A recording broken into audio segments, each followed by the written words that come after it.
Auntie Mickey's house. Oh yeah, yeah. Auntie Mickey's house. Auntie's house.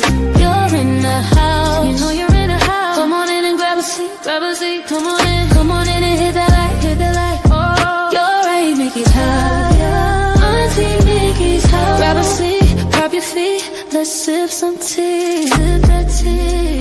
Entertainment, news, and spirituality. From the culture to the fun, Auntie sets the tone. Sets the tone. With a laugh and a truth, she holds the throne. She holds the throne, yeah. Auntie Mickey's house. Come on in now. Auntie Mickey's house. Oh, Auntie's house. You're in the house. You know you're in the house. Come on in and grab a seat, yeah, yeah. Come on in and hit that like, don't forget now. Auntie Mickey's house. She can roast with a smile, drop wisdom too. Break down the headlines, bring it straight to you. Straight to you, baby. Community strong, conversation grown. Grown talk, baby. Auntie Mickey's house. Make yourself at home, yeah. Come together, every voice is heard. Every voice. Respect the vibe, let's share the word. Oh, yeah. From the jokes to the prayer, she keeps it real. Keeps it real. Auntie Mickey's house, that's the deal. That's the deal, baby. Auntie Mickey's house. Auntie's house. Oh yeah. Auntie Mickey's house. Auntie's house.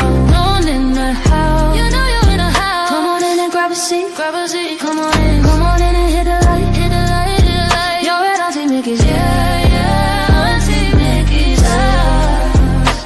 Auntie Mickey's. Auntie Mickey's house.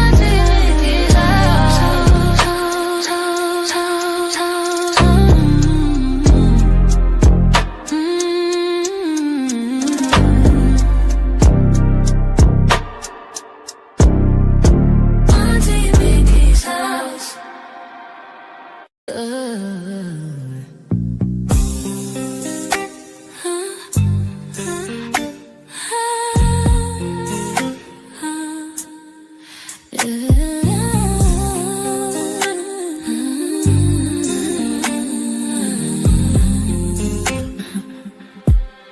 It's Auntie Mickey's house. Oh yeah, yeah, yeah. Auntie Mickey's house. Auntie's house. You're in her house. You know you're in her house. Come on in and grab a seat. Grab a seat, come on in and hit that light. Hit that light. Oh, you're at Auntie Mickey's. Yeah, yeah, yeah. Yeah, yeah. Auntie's house. Auntie's house. Auntie's house. Grab a seat, drop your feet, let's sip some tea. Sip that tea. Entertainment, news, and spirituality. From the culture to the fun, Auntie sets the tone. With a laugh and a truth, she holds the throne. She holds the throne, yeah. Auntie's house. Oh, Auntie's house.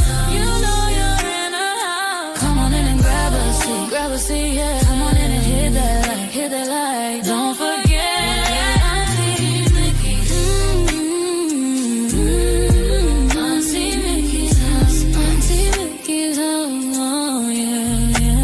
She can roast with a smile, drop wisdom too.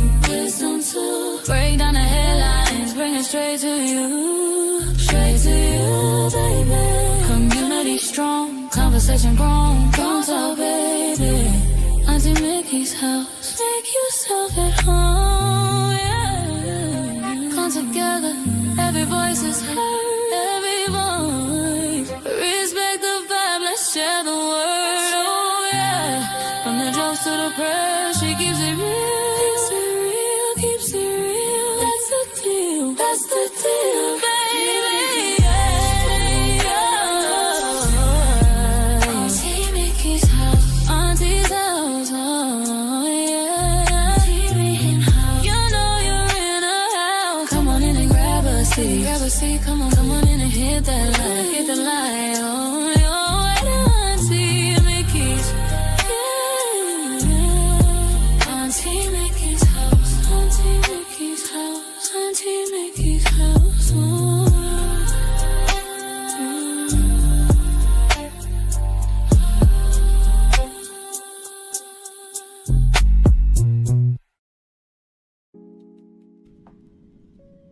Happy Monday, y'all.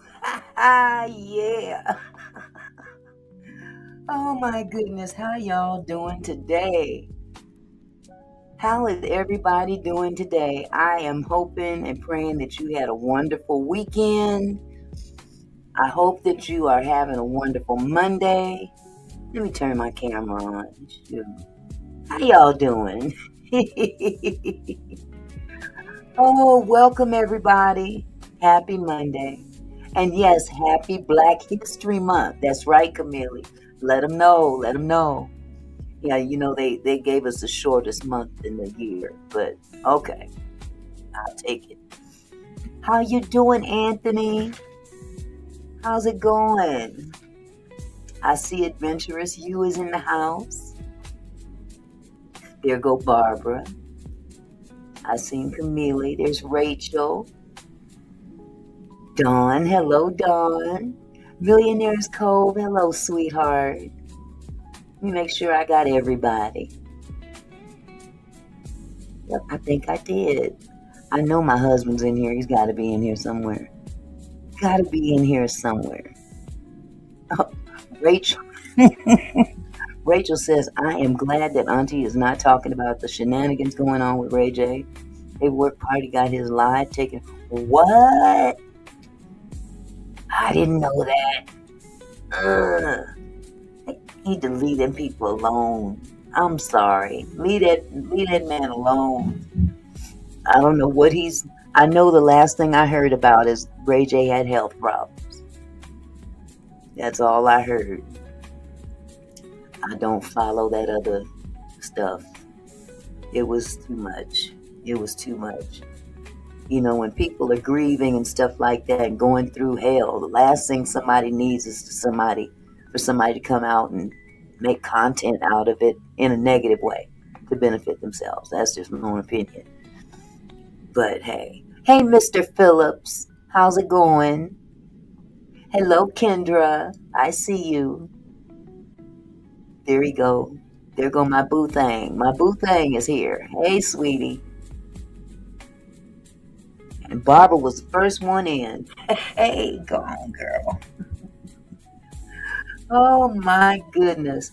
Well, it's been quite an eventful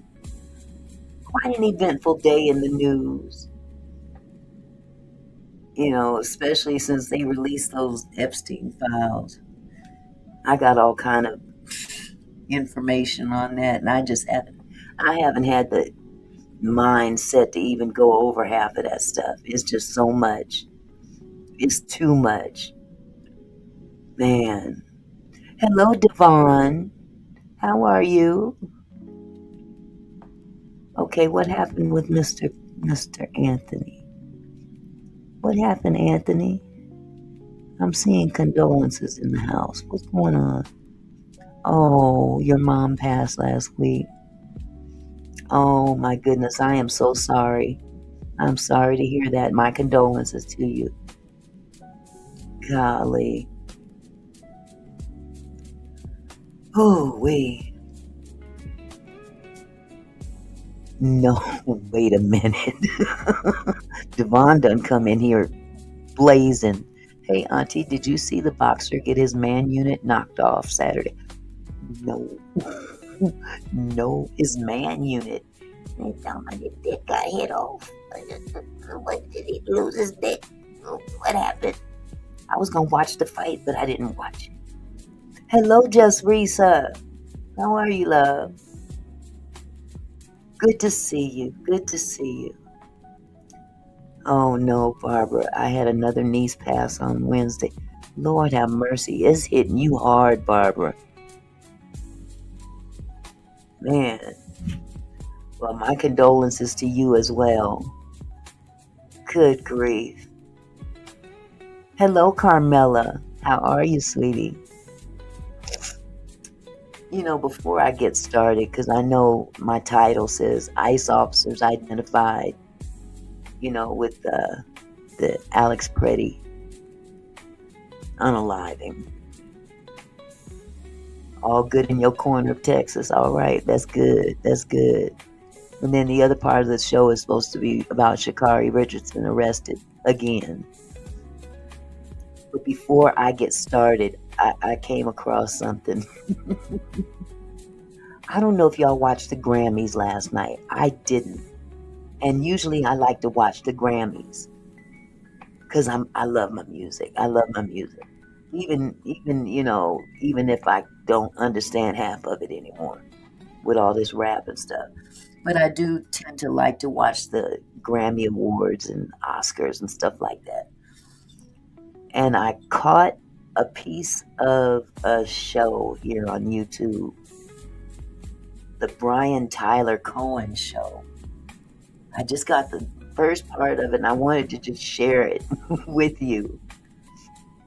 Trump got his panties in a bunch because the host, Trevor, what's his last name? Trevor, Trevor, the comedian, said a joke, which is common in every award show you see. Every award show, be it the Grammys, the Emmys, the Oscars, Soul Train Awards, you name it. They always have someone up there telling jokes. And, the jokes usually pertain to what's going on in the news. I got to show you. Let me just share my screen with you. Hold on just a second. I'm just going to share it. Y'all can see it for yourself. But Trump done got his panties in a bunch. This is crazy. Like he ain't got nothing better to do.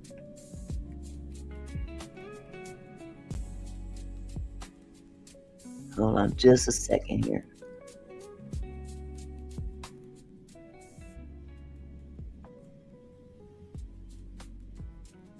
Check this out. So again, you played the joke, and I hate to go all lawyerly here, Brian, but that's kind of my job. Let me go to the beginning. My bad. You're watching The Legal Breakdown. Glenn, we have new news coming out of the Grammys where Donald Trump has threatened to sue Trevor Noah, who is the host of the Grammys. So just to give a lay of the land here, here's the clip of the joke that Trevor Noah told. Song of the Year. Congratulations, Billie Eilish. Wow. That is a Grammy that every artist wants, almost as much as Trump wants Greenland, which makes sense. I mean, because Epstein's island is gone, he needs a new one to hang out with Bill Clinton. So, I told you it's my last year. Now, was it that bad? Was it that bad? Or did he strike a nerve? I'm just curious. Put a 1 in the chat if you felt that joke was that bad, because I've heard worse.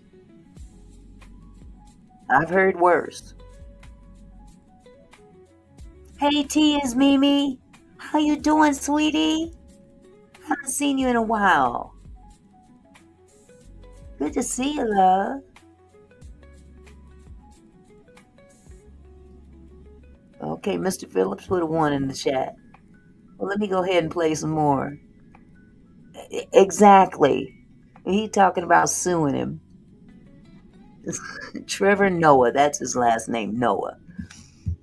Let me go ahead and play some more of it. It wasn't that bad. Oh, thank you, T. I'm glad you made it back. What are you going to do about it? All right, so that was followed by a post by Donald Trump, some late night screed that I think everybody expected. I'm going to put that on the screen. He said, the Grammys Awards are the worst, virtually unwatchable. CBS is lucky not to have this garbage litter their airwaves any longer. I find it very, look, this top sentence right here. Hello, Yolanda. This top sentence right here told me just how stupid he is. The Grammy Awards are the worst, virtually unwatchable. You watched it. Did he not watch it? For him to be so butthurt over this joke, he says it's virtually unwatchable, but he showed up was watching it. I'm just saying. I mean, let's just call a spade a spade. Let me go back.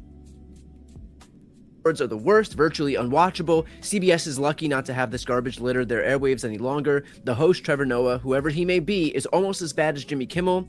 At the low ratings Academy Awards, Noah said incorrectly about me that Donald Trump and Bill Clinton spent time on Epstein Island. Wrong. I can't speak for Bill, but I've never been to Epstein Island nor anywhere close, and until tonight's false and defamatory statement, have never been accused being there, not even by the fake news media. Noah, a total loser, better get his facts straight and get them straight fast. It looks like I'll be sending my lawyers to sue this poor, pathetic, talentless dope of an MC and suing him for plenty of money.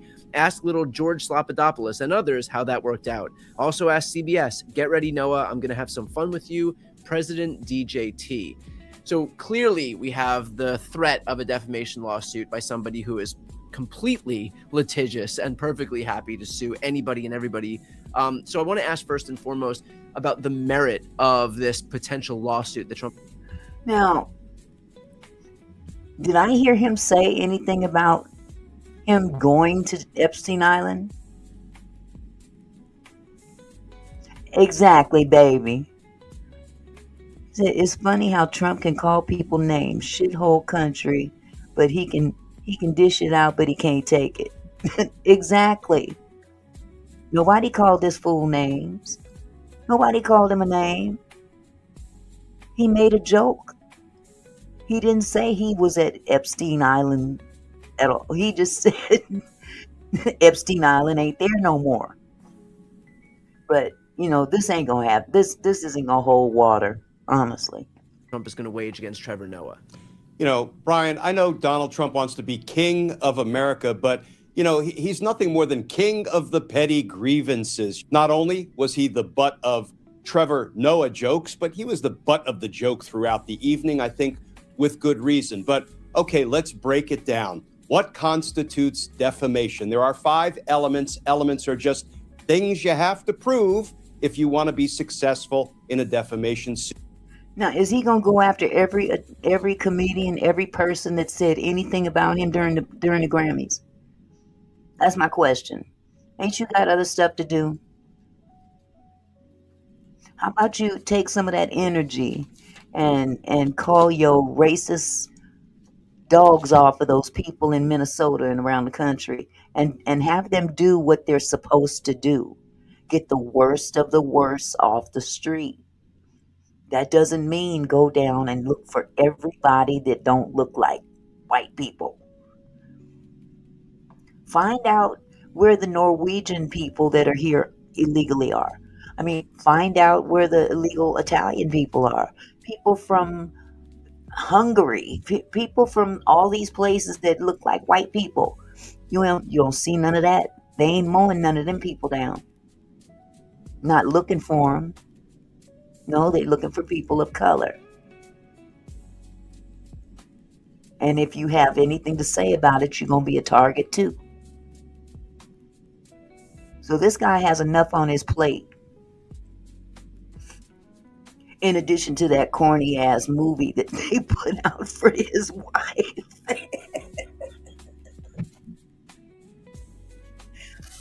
Ooh, maybe that's why he want to sue, because he need to reap some of them funds back. Oh, I'm sorry.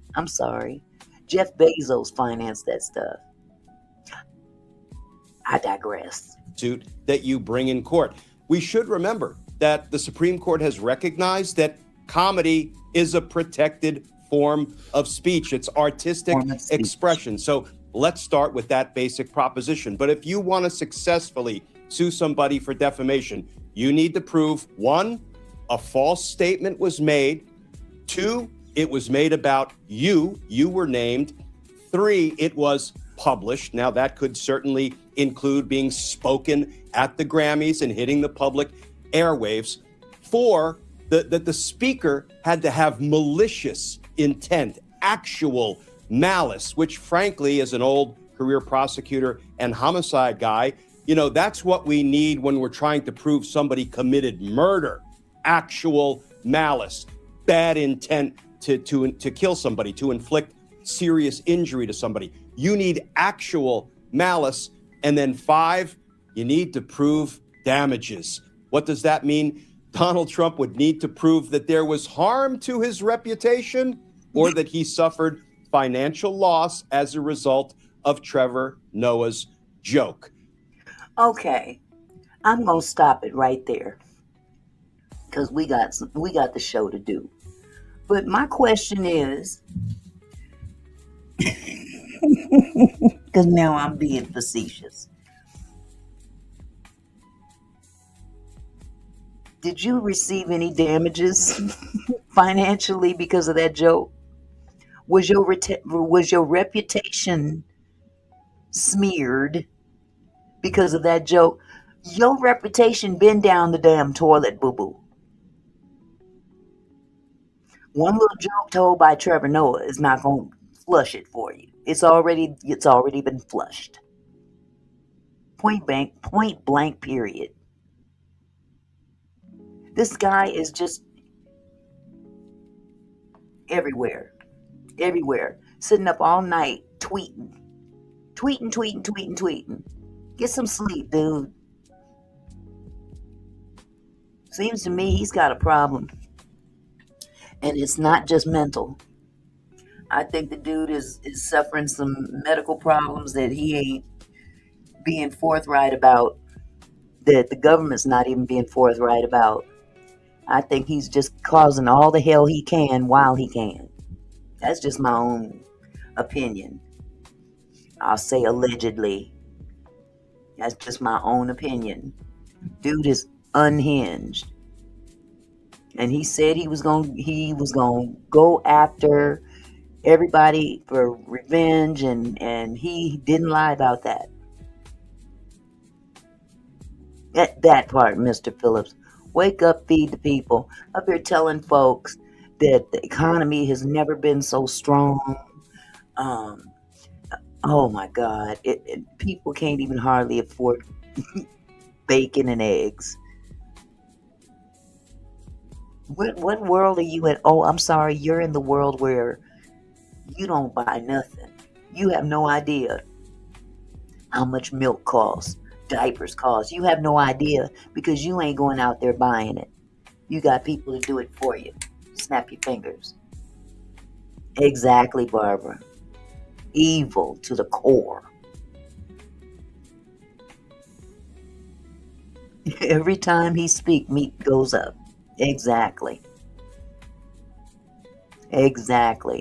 But it amazes me that although his ratings have gone way down.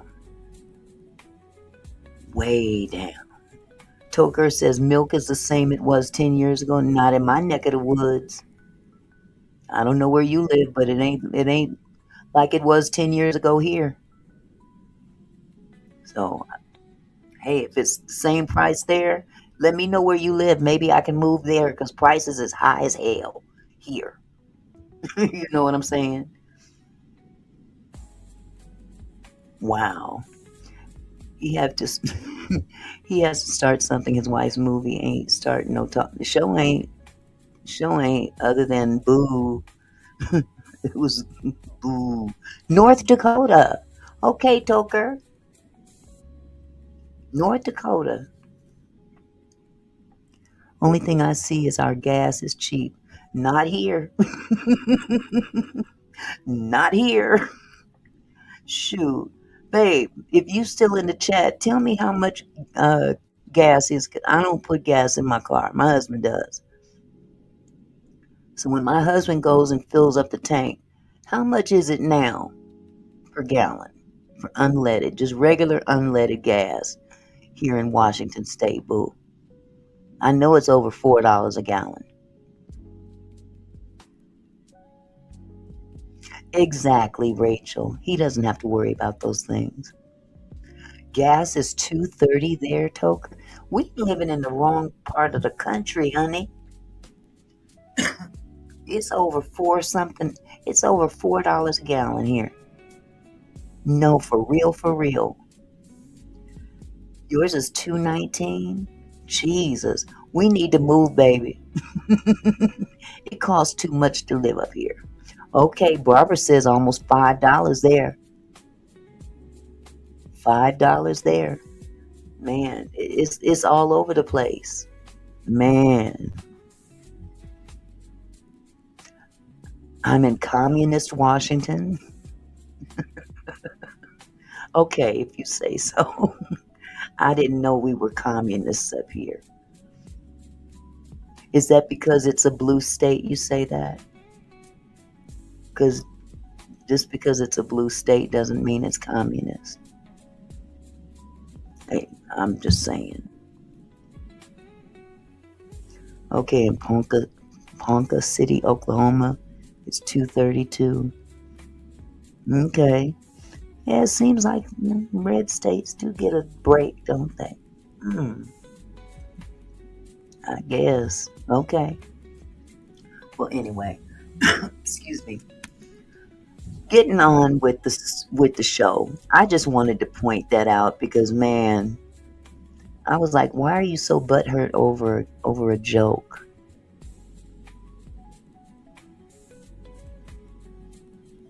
Okay, if you say, okay, Toker. Okay. Anyhow, we're going to move on to, I'm going to cover Sha'Carri Richardson first because that's not going to take much time. Trust me. Sha'Carri Richardson has been arrested again. Oh, yeah, adventurous. Yeah, it's going to get hot. Sha'Carri Richardson has been arrested again. And for those of you who don't know who Sha'Carri Richardson is, she was the Olympian that was, she didn't learn her lesson last year on July 27th. That's my baby's birthday. July 27th of last year, she was arrested at SeaTac Airport, right up here, and charged with 4th-degree domestic assault for pushing her boyfriend, Christian Coleman, while they was going through the TSA line, who he also happens to be a U.S. he's a sprinter on the U.S. Olympic team. So, of course, you guys remember that her arrest was captured on video at the airport, and it went viral. It went viral. It was embarrassing to watch, too. Oh, God. She tried her damnedest. Oh, she tried her damnedest to get out of it, to wiggle, deflect, explain her way out of it, but they weren't hearing it. So here we are, 6 months later, and she's once again in the news, and once again trying to beg, plead, explain, beg, plead her way out. Hold on just a second. This is my grandson. Hold on just a second.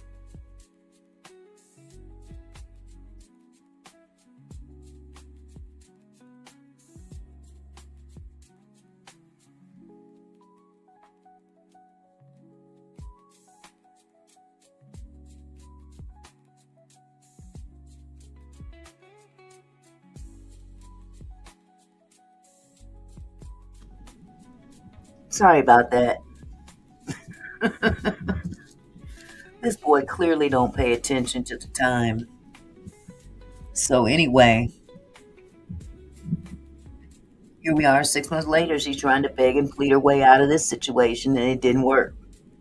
And this officer was clocking her for doing 100 and something over. I mean, she was flying down the freeway. Excuse me.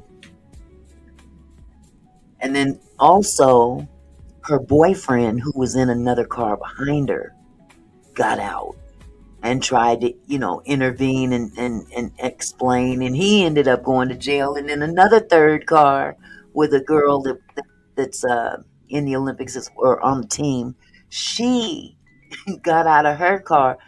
Y'all, Oh my goodness. But here, let me share with you this article. I'll just read the article to you because me talking about it, it doesn't always tell the whole story. Let me find it. Let me find it. Let me find it. Where'd it go?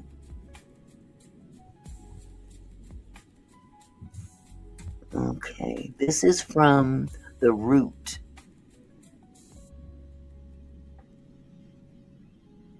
Hold on just a second. These ads get on my last nerve.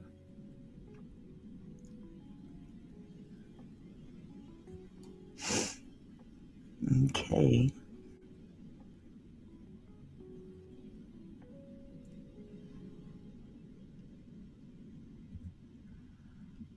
All right, there we go.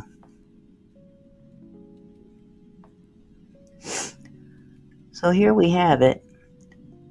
How Sha'Carri Richardson's speeding arrest led to her boyfriend also going to jail.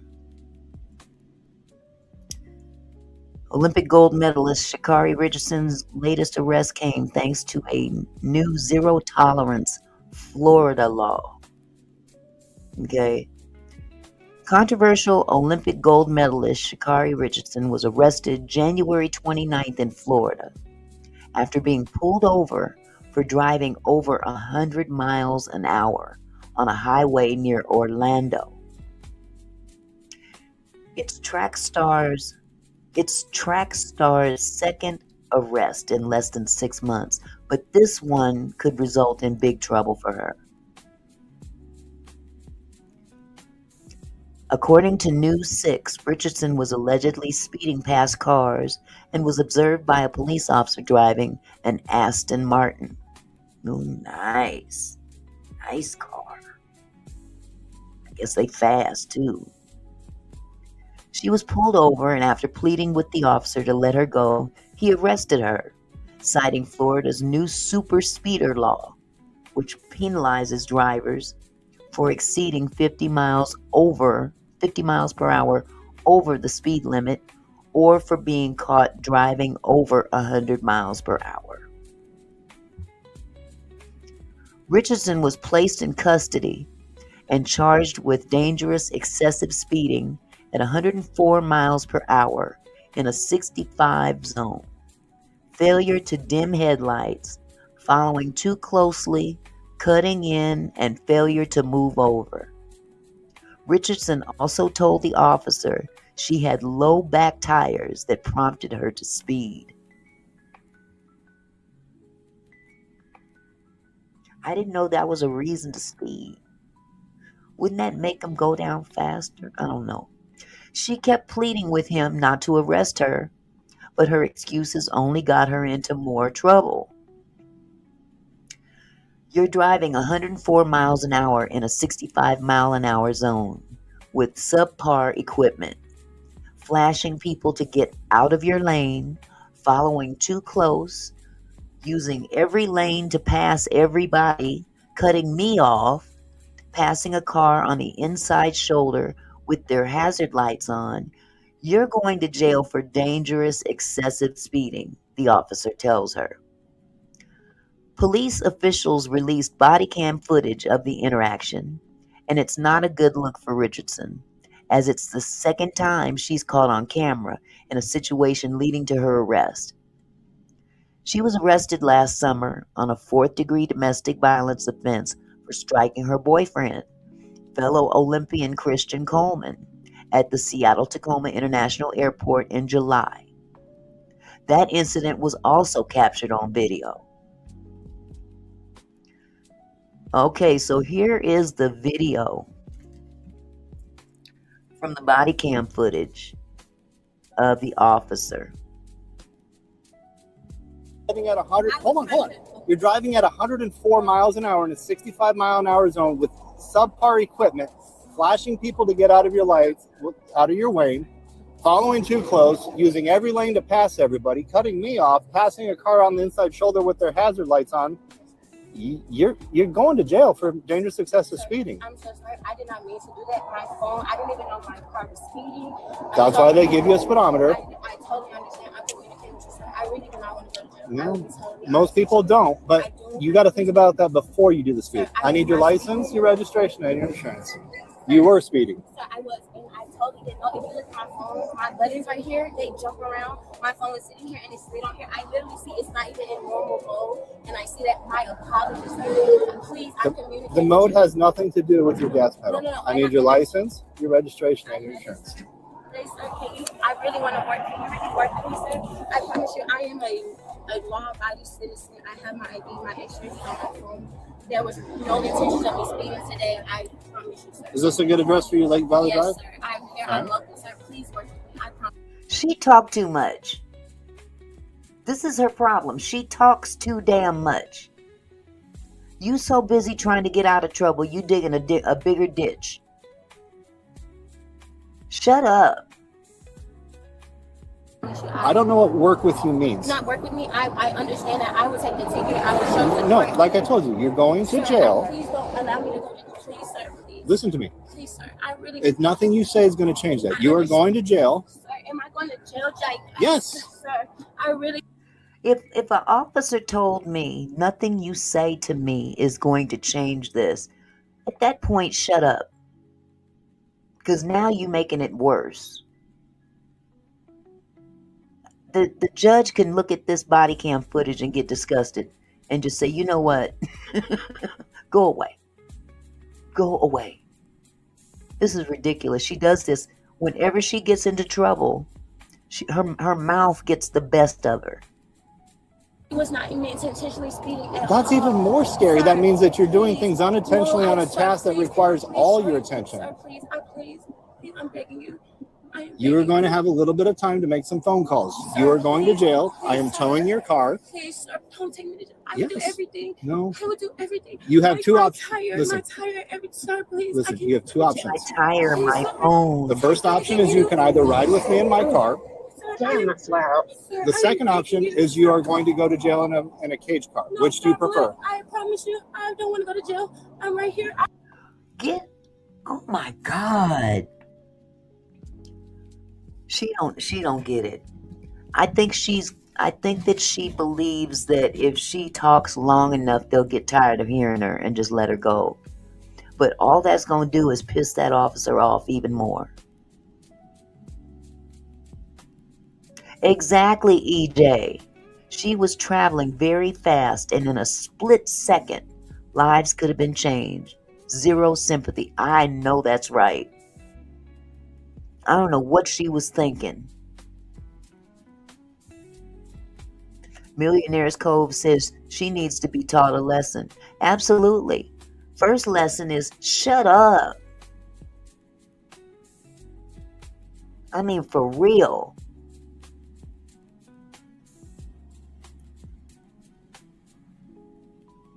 I have a team here. I have a coach, everything, sir. I was not intentionally doing anything, and I am. You're not listening. You're repeating yourself and not listening. Nothing you say is going to change. So I want All right, so make some phone calls. Let people know that you're going to have a $500 bond.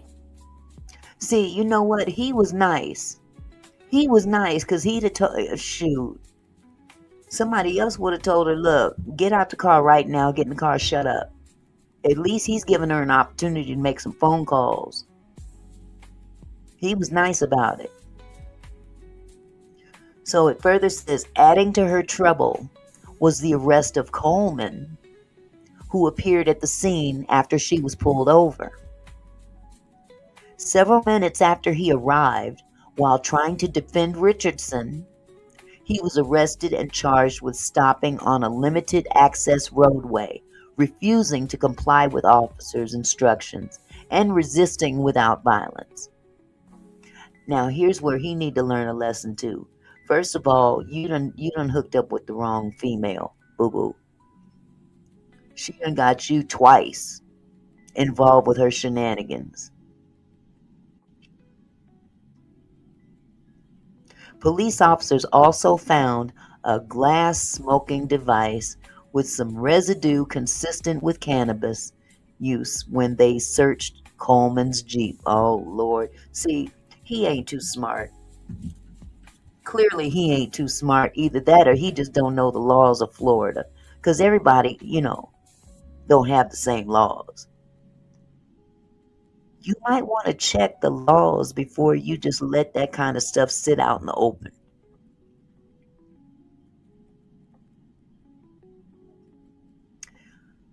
Good grief. They kept the device as evidence and then tacked on a charge of possession of rug paraphernalia, according to an affidavit. Lord have mercy. Mr. Phillips said they got cars. Oh, Millionaire's Cove says, Mr. Phillips, they got cars by cops that are fast also to catch that Hellcat. That's true. Adventurous Youth says, well, she got promoted when she put her hands on her boyfriend. Wonder what good is going to happen now. Nothing. It ain't gonna help her. I know that's right.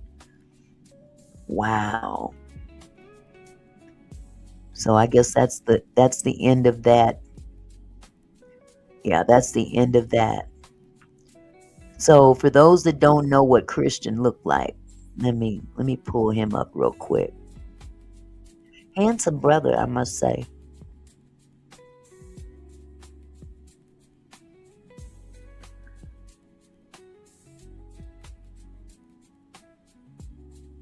But she's nothing but trouble for him. So this here is Christian and Sha'Carri together. American track runner Sha'Carri Richardson was arrested last Thursday. Blah blah blah. It says Thursday for driving in excess of 160 kilometers in Florida. Her boyfriend, Christian Coleman, the world record holder in the men's indoor 60 meters, was charged with resisting an officer and possession of rug paraphernalia. 2 more Olympic sprinters were cited by officers in conjunction with Sha'Carri Richardson's arrest for driving in excess of 160 kilometers per hour on Thursday in Florida's Orange County, according to the report by The Athletic. Christian Coleman, the world record holder in the indoor 60 meters, arrived at Richardson's traffic stop in another car and tried to intervene on his girlfriend's behalf. When Coleman refused to accept the officer's orders to return to his car, he was eventually arrested. Boy, these folks don't learn. He didn't learn nothing from when she got arrested. Oh, Jesus. He was charged with resisting an officer and possession of rug paraphernalia when officers allegedly found a glass pipe with a small amount of green leafy plant material in the center console of Coleman's vehicle, per The Athletic. In the center console. So that means that they had to open it and search it. Coleman, 29, was also cited for stopping on a limited access highway and for having an expired registration over 6 months. Boy, you are not batting very much, buddy. Twanisha Terry, who joined Richardson on the United States gold medal 400-meter relay at the 2024 Olympic Games, later pulled up in a third car and tried to talk to Richardson. Terry, who's 27, also declined to retreat when officers told her to return to her car. What is wrong with these girls, these kids? They kids to me. I know they grown. But they learning the hard way. Shut up. You can't argue with no officer if the person was guilty of what they're doing.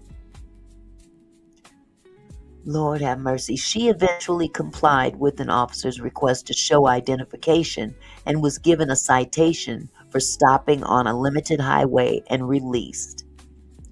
The 25-year-old Richardson was charged with dangerous excessive speeding in her Aston Martin.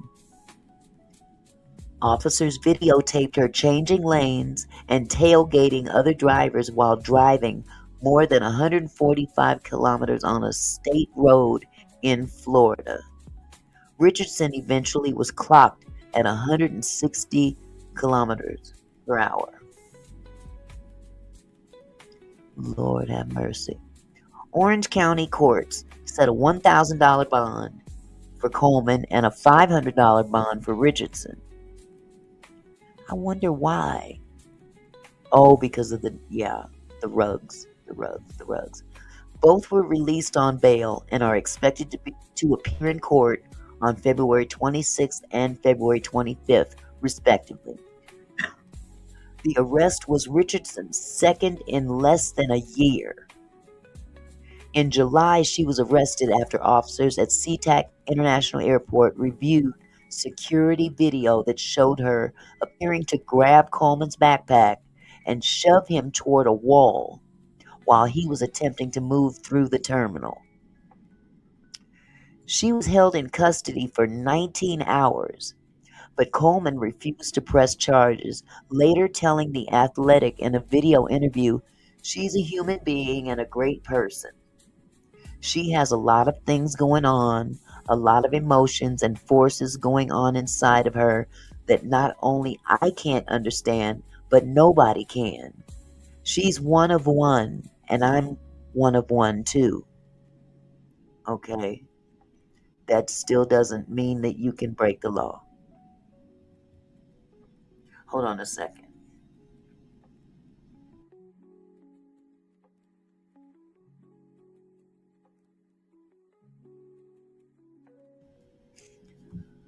I feel like it was just a sucky situation all around. I don't feel as if she should have been arrested.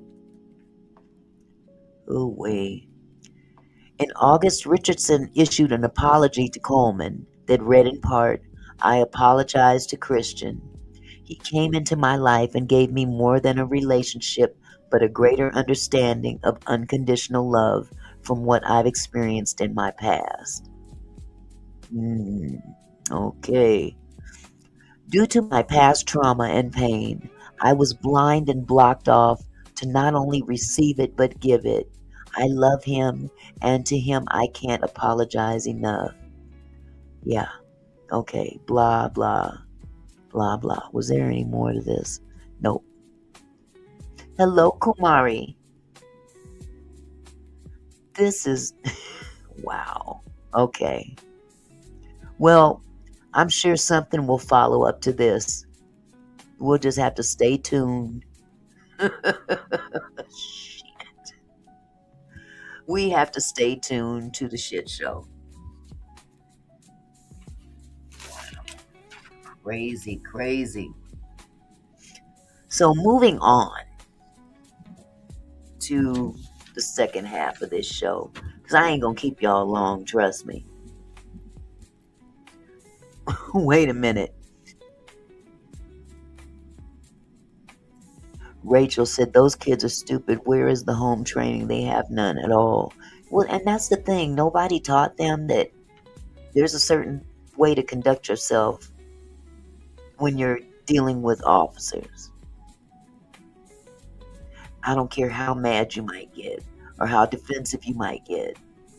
There's just some things you just don't do.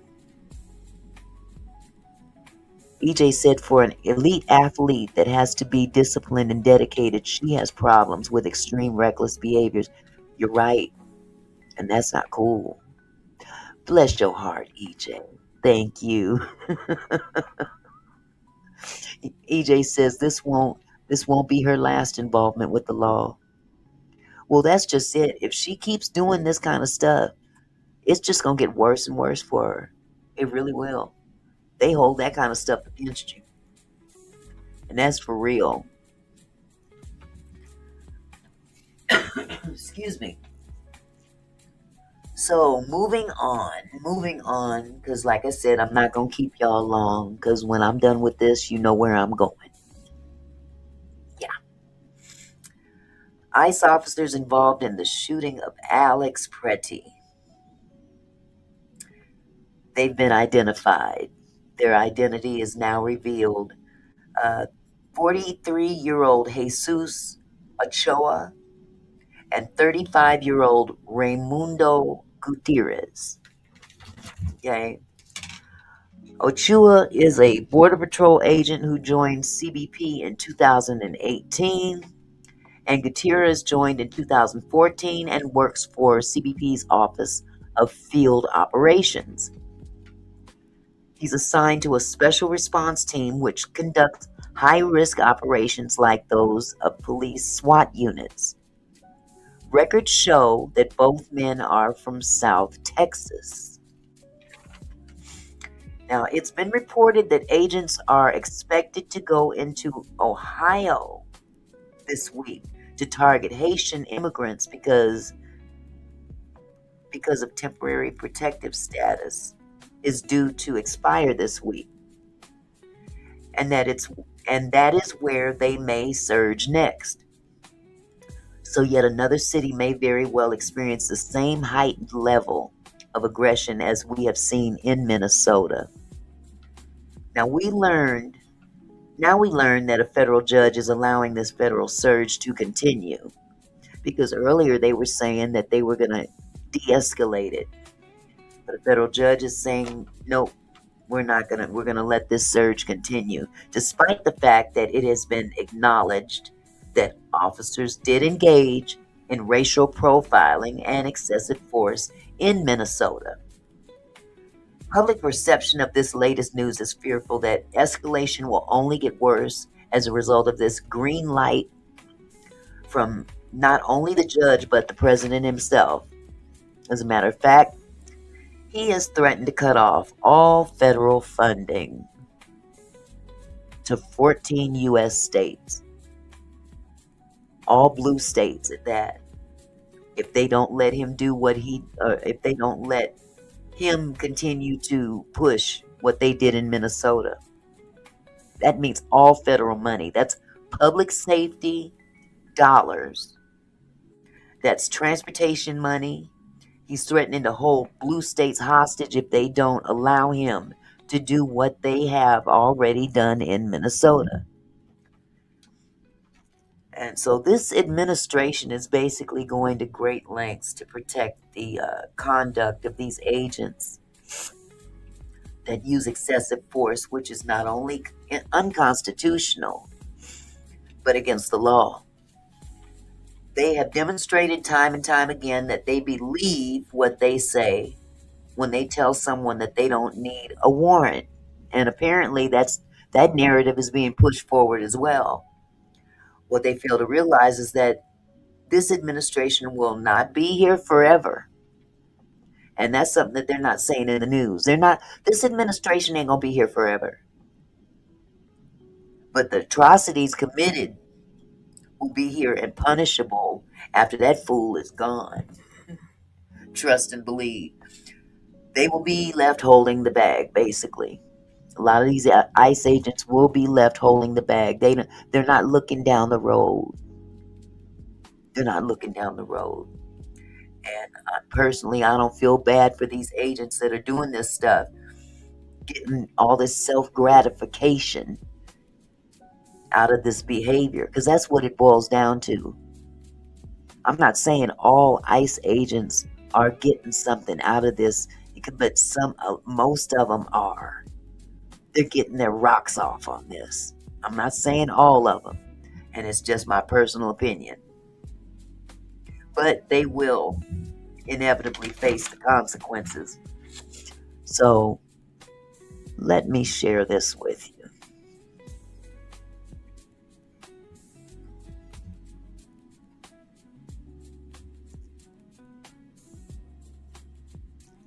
Apparently, Pretti's unaliving has been ruled a homicide. Let me go ahead and play this for you. Alex Pretti's death ruled a homicide after Border Patrol shooting in Minneapolis. And this is being reported by Fox 2. Fox. Let me go to the beginning here.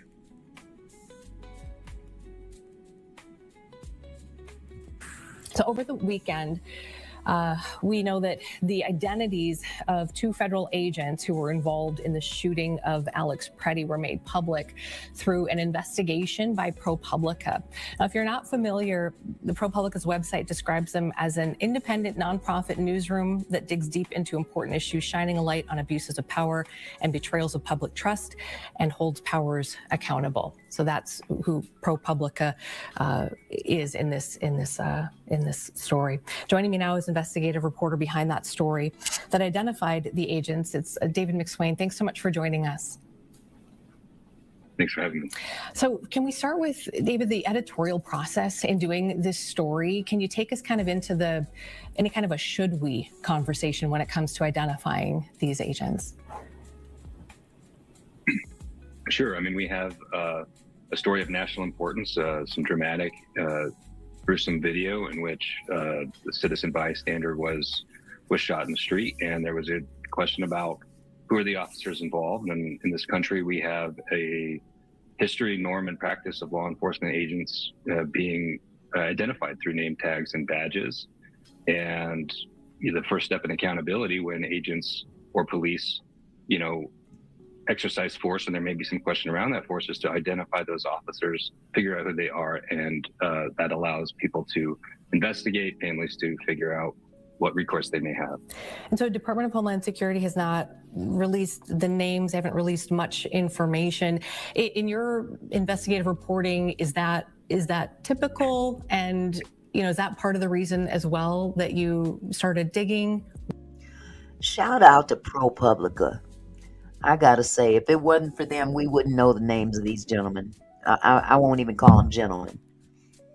If it weren't for ProPublica to dig deep and investigate and find out the identity of the 2 customs agents or custom border patrol, whatever they are, monsters, we wouldn't know.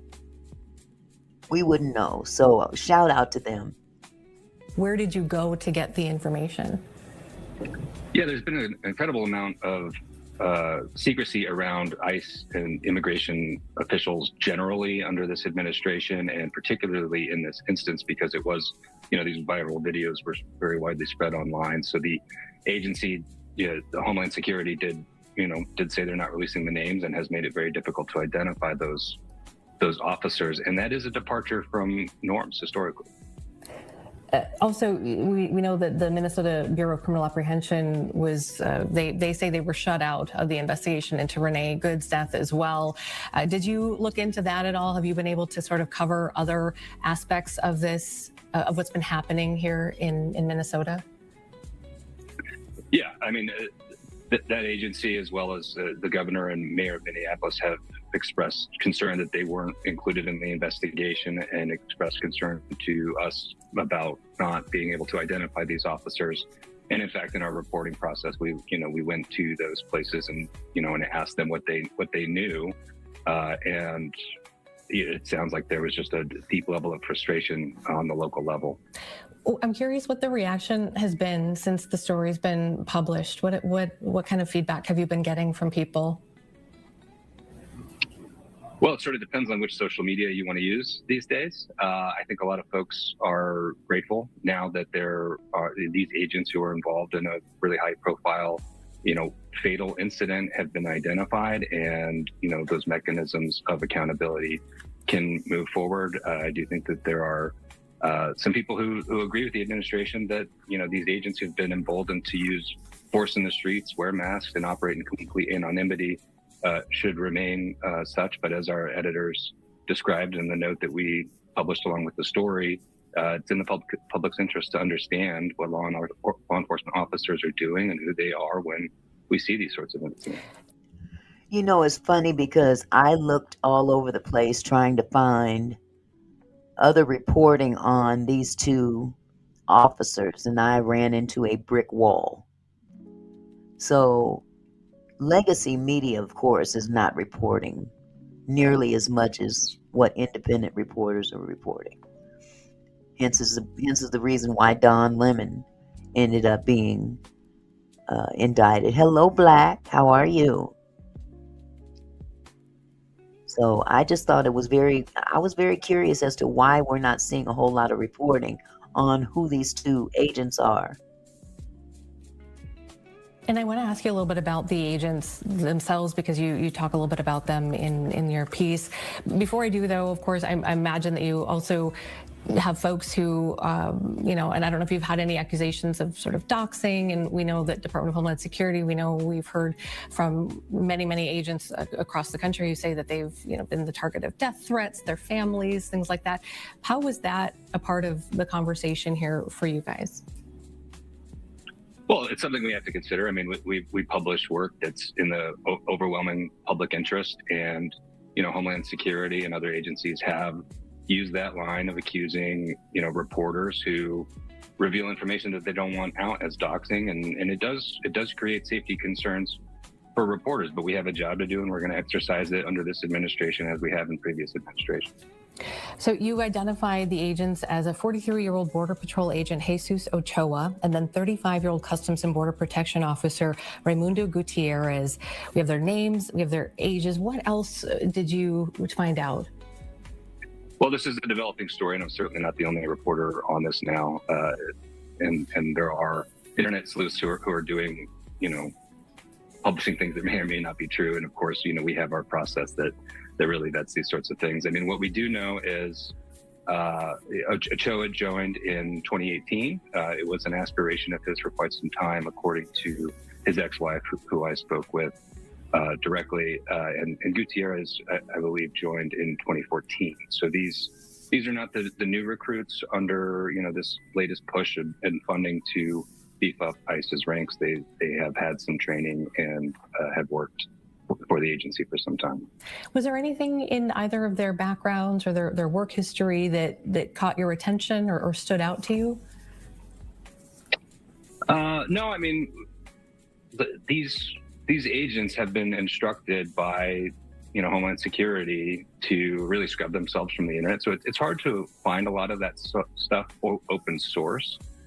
Now, that's very interesting. They've been encouraged to scrub themselves from the internet. I find that very, very, very suspect. If you're operating under the law, why would you scrub your information? If anything, it's given me vibes of hiding things. Because, like I said, I looked all over the place trying to get more information on these two guys, and nothing. So they had help to scrub their stuff. But, hey, they got to keep on living, because they going to pay one way or another. I do know that Ochoa, according to his ex-wife, did attain a college degree from a Texas university in criminal justice. But we'll keep researching and get as much information as we can as it pertains to the public interest. Yeah. Did your investigation take you down any other roads that you can talk about? I know you may not want to divulge what you're working on next, but I'm just curious if sometimes you start going down one road and it takes you other places. Constantly going down roads and figuring out what is, deciphering fact from fiction and what can be supported and confirmed. And, that's the editorial process. And we have a rigorous process that involves multiple layers of editing and lawyers in these discussions that you referenced before we go to publication. Yeah. And just really briefly, could you also, for those who aren't familiar with ProPublica, just describe a little bit about, kind of the who you are and what that process can look like? Sure. We are an independent nonprofit organization, really a giant investigations team with a ton of experience and accolades behind that.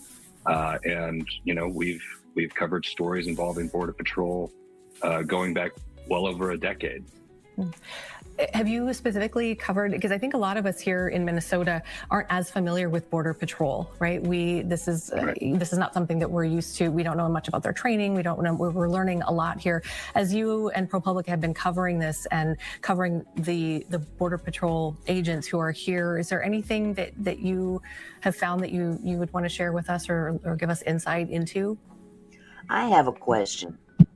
Because they keep saying Border Patrol, Border Patrol, Border Patrol. If all of these agents are in Minnesota and all throughout the country, who's guarding the borders? I'm dead.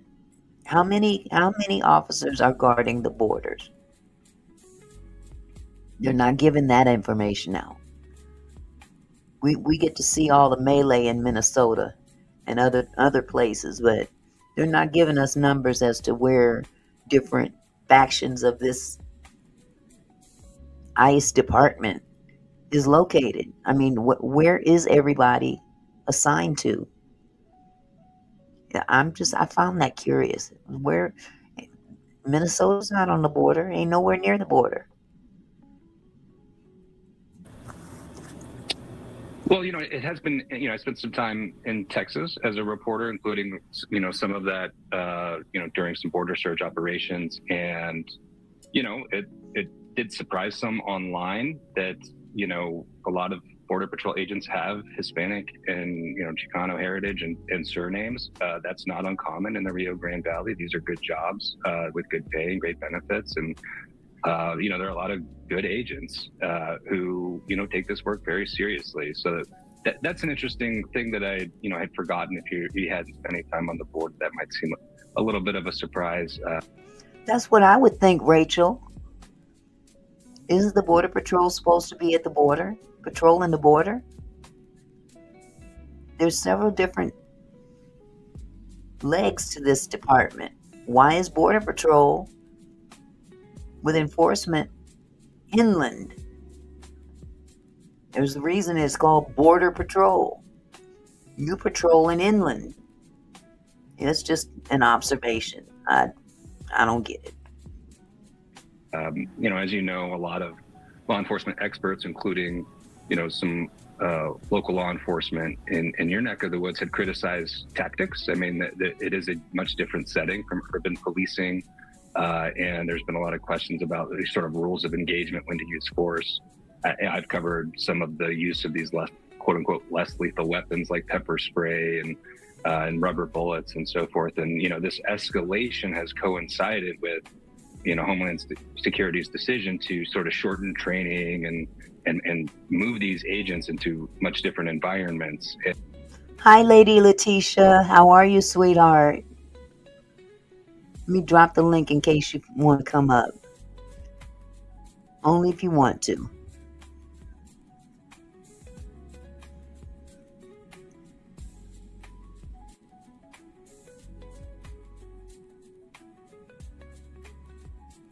Okay.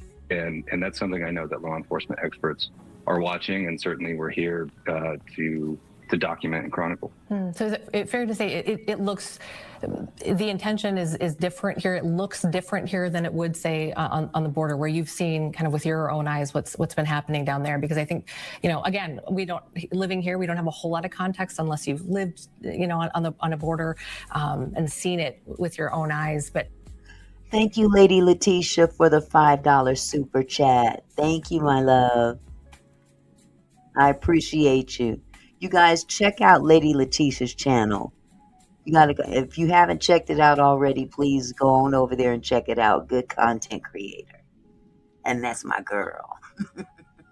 As you've been kind of watching all of this, I'm just really curious now that you've kind of seen both worlds, how you can help people here understand how this is kind of different from what's going on in other parts of the country and some of these border areas. Sure. I mean, dispersing, Border Patrol and immigration enforcement agents into an American city well away from a point of entry is new territory for us all. And, we've sort of seen that escalating from LA to Chicago and now your neck of the woods, where previously a lot of these officers, they worked ports of entry, checking, to make sure undocumented folks aren't coming in. There are specialized teams, that engage in some higher risk activity. But I don't think we have an analog for the sort of things we've seen in the past 6 months to a year. Yeah. And then just finally, again, back to kind of the record piece of this, it's always really important. And as journalists, when you have information, there's always that if you don't have it confirmed by, authorities, there's always that pause that you take of saying, okay, you guys, if we're going to do this, we need to be sure. So I guess just asking you, how were you able to obtain this government documents? Maybe not the how, but how did you get to the place where you guys felt confident that, yes, we can release the identities? Well, as you know, in the course of investigative reporting, you do have sources and you deal with sensitive information that you have to protect, and you have to weigh that against, publication. I have reviewed government documents that show, these are the agents whom the government has identified as having fired their weapons in this altercation, which we've all been, tuned into for well over a week now. And that's what we can say for now. The Homeland Security, CBP have taken the tack of, shielding these agents, and as you used the word doxing earlier, being critical of really any media coverage of these operations, and that's their right. I certainly would appreciate a confirmation, and I suspect that we're going to see more and more of that. All right, David, thanks for joining us today. We appreciate your time in sharing what you guys found in your investigation. Thank you. All right. So there we have it. The two CBP agents have been identified. And let me pull up this other. Let me pull up this article here. I'm trying to get as much information as possible out about these two. And it's kind of like pulling teeth. It says 2 CBP agents identified in Alex Pretti shooting. Look at all those people. Good Lord. Okay, it says here under the picture, federal agents deployed tear gas and other less lethal munitions into a crowd of people near the intersection of 27th Street and Nicollet Avenue in Minneapolis after a federal officer shot and killed a 37-year-old Alex Pretti on January 24th. The 2 federal immigration agents who fired on Minneapolis protester Alex Pretti are identified in government records as Border Patrol agent Jesus Ochoa and Customs and Border Protection Officer Raimundo Gutierrez. The records viewed by ProPublica list Ochoa, 43, and Gutierrez, 35, as the shooters during the deadly encounter last weekend that left Pretti dead and ignited massive protests and calls for criminal investigations. Both men were assigned to Operation Metro Surge, an immigration enforcement dragnet launched in December that sent scores of armed and masked agents across the city. CBP, which employs both men, has so far refused to release their names and has disclosed few other facts about the deadly incident, which came days after a different immigration agent shot and killed another Minneapolis protester, a 37-year-old mother of 3 named Renee Good. Pretti's killing and the subsequent secrecy surrounding the agents involved comes as the country confronts the consequences of President Donald Trump's aggressive immigration crackdown.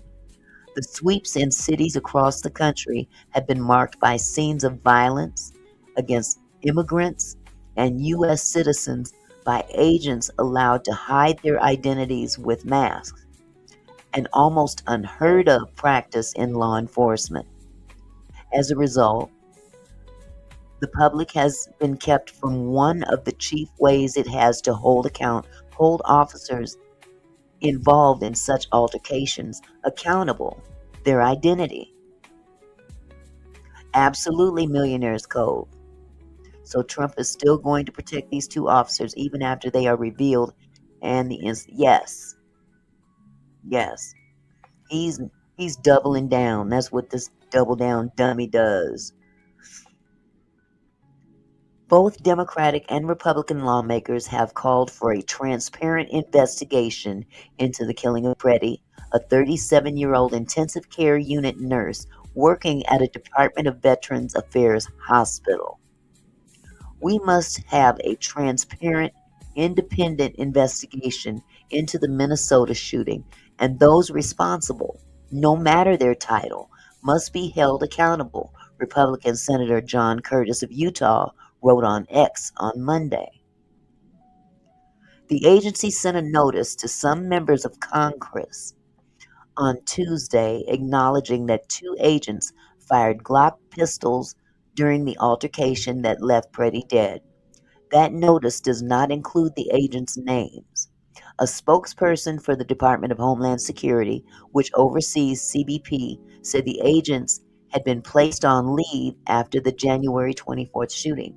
And after a week of protests and calls from lawmakers for a review, the Justice Department said Friday that its Civil Rights Division is investigating the shooting.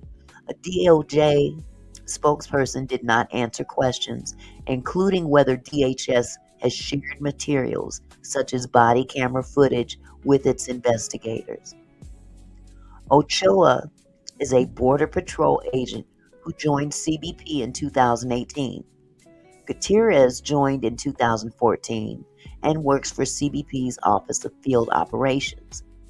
He is assigned to a special response team which conducts high-risk operations like those of police SWAT units. Records show both men are from South Texas. In the aftermath of the shooting, Gregory Bovino, who has orchestrated high-intensity immigration sweeps and arrests in a string of Democratic-led cities since early 2025, was removed from his role as Border Patrol commander at large and reassigned to his former post in El Centro, California. A spokesperson for DHS declined to answer questions about the 2 agents and referred ProPublica to the FBI. The FBI declined to comment. ProPublica made several attempts to call Ochoa and Gutierrez, but neither answered. Ochoa, who goes by Jesse, graduated from the University of Texas Pan American with a degree in criminal justice, according to his ex-wife, Angelica Ochoa. A longtime resident of the Rio Grande Valley, Ochoa had for years dreamed of working for the Border Patrol and finally landed a job there, she said. By the time the couple split in 2021, he had become a gun enthusiast with about 25 rifles, pistols, and shotguns, Angelica Ochoa said. DHS disclosure to Congress was drawn from an internal review of the agent's body camera footage, which has not been released to the public. Imagine that. State investigators, meanwhile, have accused their federal counterparts of blocking them from investigating the shooting. We don't have any information on the shooters, a Minneapolis city spokesperson said. A spokesperson for Minnesota Governor Tim Walz said Tuesday that his office also had not been given the names, and we don't have any new information on the investigation. Democrats on the House Judiciary Committee in a letter to Attorney General Pam Bondi Monday accused the Justice Department of covering up evidence in both Pretti's and Goods killings. DOJ has also blocked prosecutors and agents from cooperating with state law enforcement officials and prevented state officials from accessing evidence, the letter said. Maryland Representative Jamie Raskin, the top Democrat on the House Judiciary Committee, told CNN on Sunday that immigration agents should not be masked. They should not be anonymous. They should be identifiable. And they have to have rules of engagement that don't allow them to terrorize and intimidate, harass, and assault U.S. citizens and other people, he said. The notice to Congress said that the shooting happened when Pretti resisted arrest off arrest after officers were unable to get him and a female protester out of the street. The CBP officer attempted to move the woman and Pretti out of the roadway. The woman and Pretti did not move. The report reads, CBP personnel attempted to take Pretti into custody. Pretti resisted CBP personnel's efforts and a struggle ensued. According to the report, one agent then yelled, "He's got a gun," multiple times, and two others discharged their Glock pistols. In videos widely shared online, Pretti can be seen holding up a phone, documenting the movements of federal agents and officers as they roamed the streets of a popular food and arts district, according to news reports. Pretti was concerned about the increasingly volatile siege of the city by federal agents. In the videos, a masked agent appears to knock a woman to the ground. Pretti comes to her aid, getting between them, at which point the officer deploys pepper spray at his face. Two agents then grab Pretti and pull him to the ground, while more federal personnel pile on.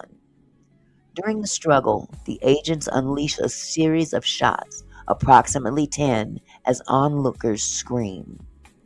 Pretti was armed at the time of the encounter with a legally owned handgun, according to state and federal officials. Some analyses of bystander video appear to show a federal agent taking Pretti's gun from his hip before the first shots were fired. The agent's masks and the chaos of the altercation made it difficult to differentiate one from another.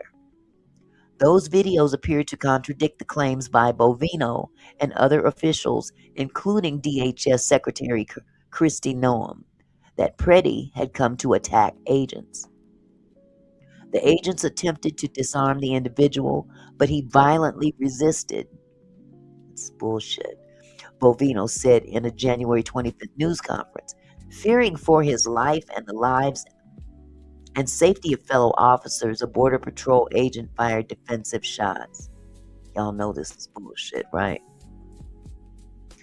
In the initial aftermath, Stephen Miller, a top Trump aide and a leading force behind the immigration enforcement operations, called Pretti a would-be assassin. But Miller changed tact later in the week when he said in a statement that CBP officers may not have been following protocol related to confronting bystanders. Wow. Let that sink in.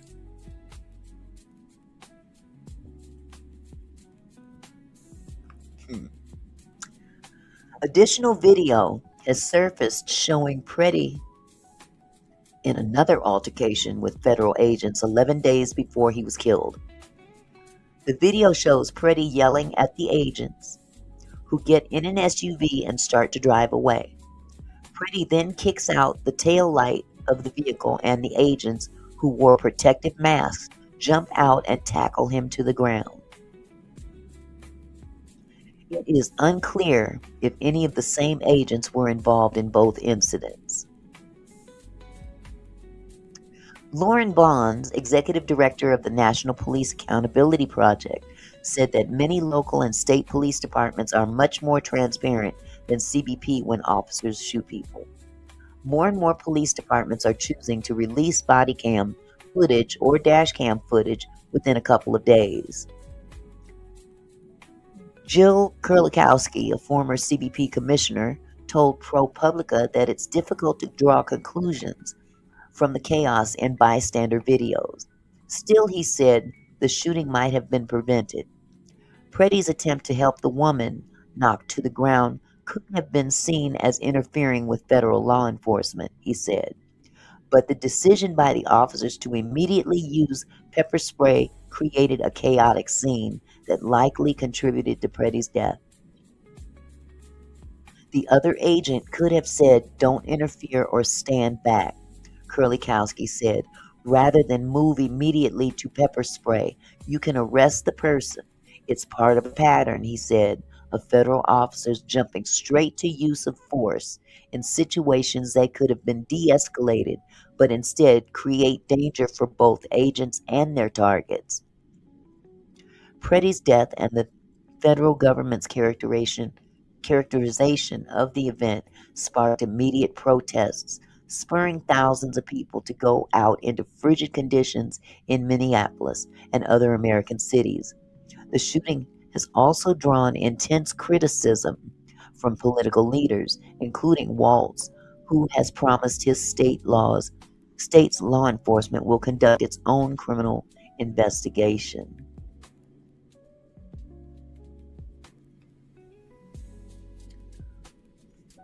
So there we have it. Now, I'm going to end this live with one last thing. I'm going to show a video. This is from CNN. Watch the movements of 2 officers involved in Pretti unaliving. Hold on just a second. Let me share this video for you.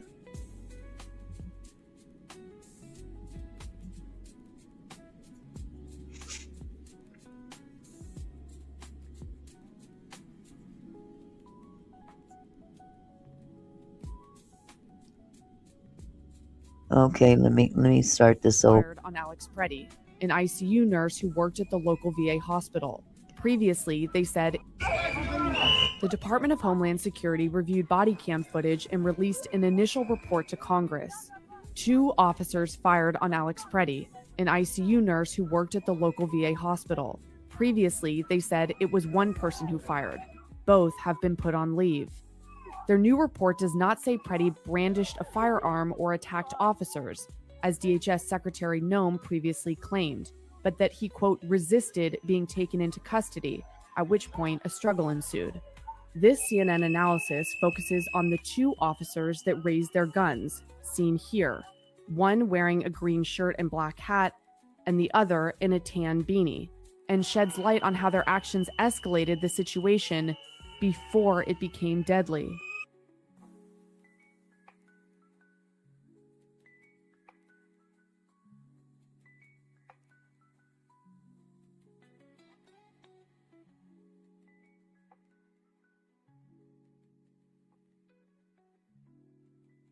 At 8:56 a.m., we see this officer in the green shirt for the first time in this video. Later, you'll see he's wearing a bulletproof vest labeled US Border Patrol, along with a patch of the state flag of Texas. Here he is on Nicollet Avenue. You can see him shaking his spray as the sound of whistles blare in the background. We see Alex Pretti for the first time here, in a video filmed from a car driving by. Pretti and 3 other people are across the street. They're standing next to a federal officer. Seconds later, an officer pushes Pretti to the sidewalk. Now, as I had tried to say earlier, but apparently my mic was muted, I don't know who is who as far as the 2 officers that were highlighted earlier in the video. So, but those apparently are the 2 officers that have been named. Gutierrez and Ochoa, but which one is which, we don't know. Pretti is filming while stepping backwards. A moment later, this person falls to the ground as an officer begins to restrain him.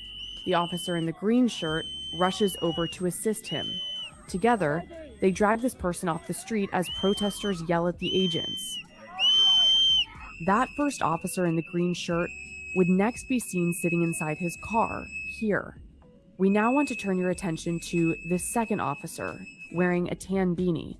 According to a report from Customs and Border Protection's investigative body, officers ordered these female civilians, and later Pretti, to move out of the roadway, and they did not. At that time, Pretti can be seen directing traffic past the officers and protesters. The officer in the tan beanie shoves the 2 women in the middle of the street, prompting Pretti to yell out. Hey, do not push them into the traffic! Watching the shoving across the street, the officer in the green shirt is now standing outside of his car. Meanwhile, the officer in the tan beanie turns his attention to Pretti, pushing him out of the way before shoving one of the women to the ground. Pretti steps between them, and the officer pepper sprays him in the face. Now, this is where, this part is just way out of line. I understand you don't want him in the middle of the street, but, the way that he pushed that woman down, he wasn't trying to take her in any kind of force in terms of breaking the law. He just did that to be an asshole. Let's be real about it. If she was breaking the law, wouldn't you think that he would detain her somehow? But again, we saw the video from 11 days ago, prior to this, I should say, and it's believed that they had a vendetta against this guy to begin with because he kicked out their taillight. That's still no justification to take his life. As Pretti tries to help the woman to her feet, multiple officers grab him and pull him to the ground. At this point, the officer wearing the green shirt and black hat approaches.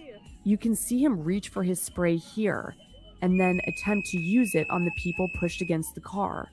It appears to malfunction. As we slow this footage down, you can see that he then turns toward Pretti, who is being held down by other agents. According to CBP, they were attempting to take Pretti into custody, and that he resisted. Based on these videos, Pretti can be seen on the ground with more than 5 officers around him. At this exact moment, on the other side of the scrum, the officer in the tan beanie starts beating Pretti in the head with a metal spray canister. That's out of line too. First of all, it doesn't take 5 people to take one man down. It doesn't. But this is how they go about their business. They're a bunch of bullies. Another officer in a gray coat removes Pretti's handgun from his waistband, directly in front of the officer in the green shirt here, though it's unclear if he sees it. He pushes the officer in the gray coat to the side, drawing his gun and pointing it at Pretti, who is down on his knees, bent forward. 1 second later, we hear the first gunshot. The officer in the green shirt's gun now becomes visible again. We see him fire the second, third, and fourth shots. We can see the officer in the tan beanie raise his gun. He's already down on the ground. 1, 2, 3, down. Immobile. There's no justification, especially for the second dude, who is highlighted right here.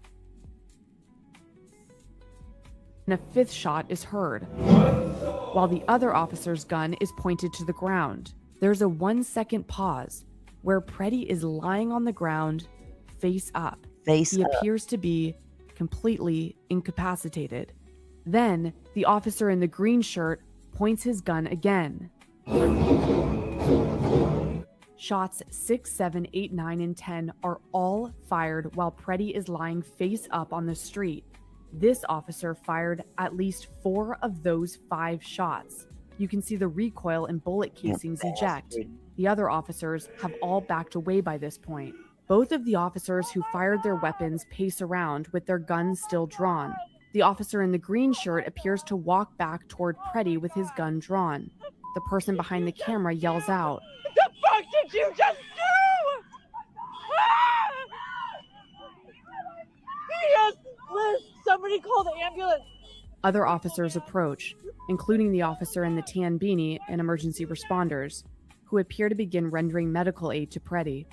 In the background, that ain't medical aid. They're going through his pockets. Can be seen near his vehicle. Wow. Welcome to America, huh? Well, Eric Smith, I only hope that don't happen to you one day. I only hope that doesn't happen to one of your loved ones one day.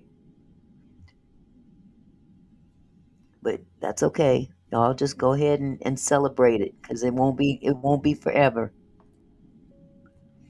You won't be celebrating forever. Trust and believe. Your Lord and Savior ain't going to be in office for very long.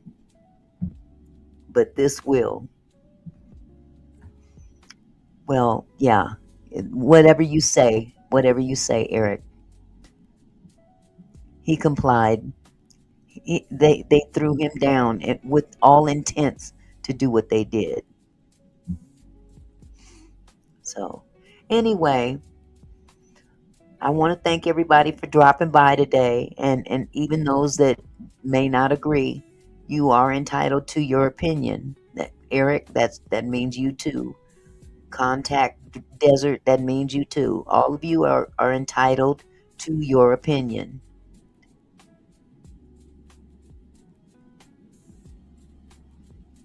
Okay, Eric says, I love how you assume that people who want ICE to keep doing this, that they voted for Trump. I never said that you voted for Trump. I never said you voted for Trump. Now you're assuming, but that's okay. We can agree to disagree. Point blank, period. Yeah, your Lord and Savior. That's your president. I didn't say you voted for him, but he's your president. So, anyway, with all that said, you guys, have a wonderful evening. For those of you who want to follow me over to the second channel, you know where I'll be in about an hour. So y'all stay blessed, stay safe, and let's pray for some peace up in this camp, because it's going to hell in a handbasket at this point. But y'all stay cool, stay safe. Love y'all. I'm out.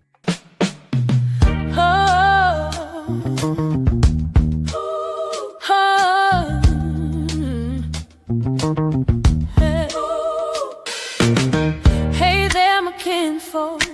Thanks for stopping by. Auntie Mickey's house, where we reach for the sky. Every comment and smile, you make my heart glow. Together we're strong, together we grow. From gossip to politics, we cover it all. Sharing laughs and thoughts, having a ball. Your support means everything that I know. Feels like family here in this sweet show. So let's keep it flowing, keep the love alive. Every moment together makes me thrive. You're more than viewers, you're my kinfolk. You see, my gratitude runs deep as the sea.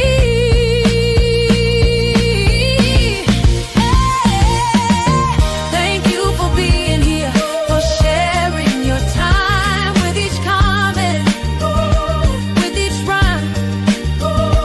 You're my kinfolk, my family, my crew.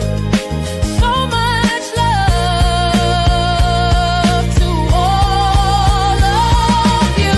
Turn up the camera, let's make it bright. Your support lifts me up, takes flight.